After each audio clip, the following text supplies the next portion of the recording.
সেই শক্তি চাগে মোক তেওঁৱে দি আছে য'ত আছে তেওঁ তাৰ পৰা তেওঁ মোক সদায় শক্তি দি আছে মোক আগতে কয় বাঘৰ যেতিয়া পত্নী হৈছা তুমি বাঘিনী হ'ব লাগিব আৰু তুমি চাবা তোমাক সকলোৱে এনেকৈ মৰম দি ৰাখিব মই এতিয়া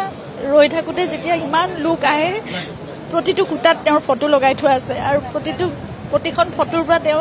মোক চাইছে যেন কৈ আছে আকৌ এনেকৈ লাগে মই কৈছিলোঁ নহয় তোমাক আগতে চোৱা এতিয়া ইমান মানুহ আহিছে যে তুমি আহৰিয়ে পোৱা নাই গতিকে মোক সেইখিনি শক্তি তেওঁ দি যাব মই জানো তেওঁ এজন ঈশ্বৰ পুৰুষ আছিল মইহে চাগে অকল মানে আমি চাগে ভাবিছিলোঁ এজন মানৱ মোৰ স্বামী হৈ আছে পৰিয়ালৰ এজন হৈ আছে এজন শিল্পী হৈ আছে কিন্তু তেওঁ এজন এতিয়া ঈশ্বৰ পুৰুষ মই জানো মোৰ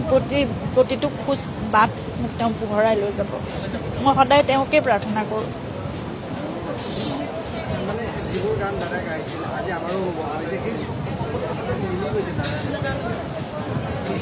তেওঁ আচলতে এটা মিছনতে আহিছিল তেওঁ নিজৰ সময় লৈ আহিছিল নিজৰ ক'বলগীয়াখিনি নিজৰ কৰিবলগীয়াখিনি কৰি গ'ল যেতিয়া তেওঁ থাকোঁতেও কিছুমান কথা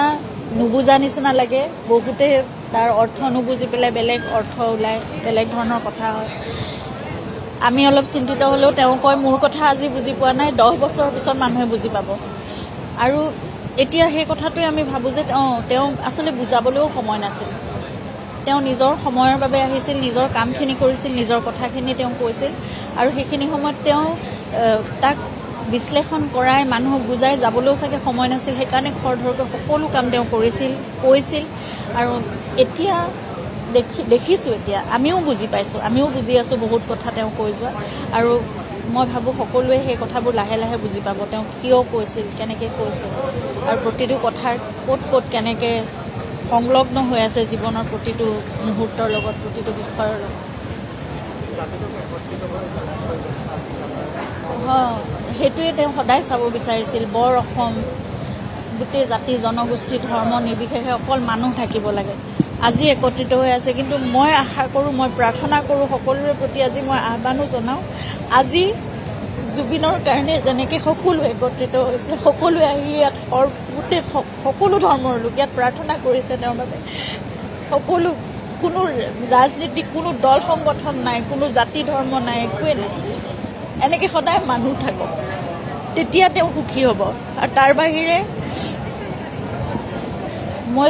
তেওঁ ক'ৰবাত শান্তি পাব বুলি মই যদি আকৌ সেই একেই ধৰণৰে মানে খোৱা কামোৰাবোৰ হৈ থাকে তেওঁ শান্তি নাপায় কিন্তু তেওঁৰ আত্মাই মই ভাবোঁ যদি সকলোৱে তেওঁক সঁচাকৈ আজি যেনেদৰে মৰম দিছে কৈছে সদায় তেনেকৈ থাকক তেওঁৰ আদৰ্শ আছিল তেওঁৰ ইচ্ছা তেওঁৰ সকলো আশা সেইটোৱে আছিল সপোন আছিল সেই সপোনখিনি সাৰ্থক হওক মই সেয়াই কামনা কৰিম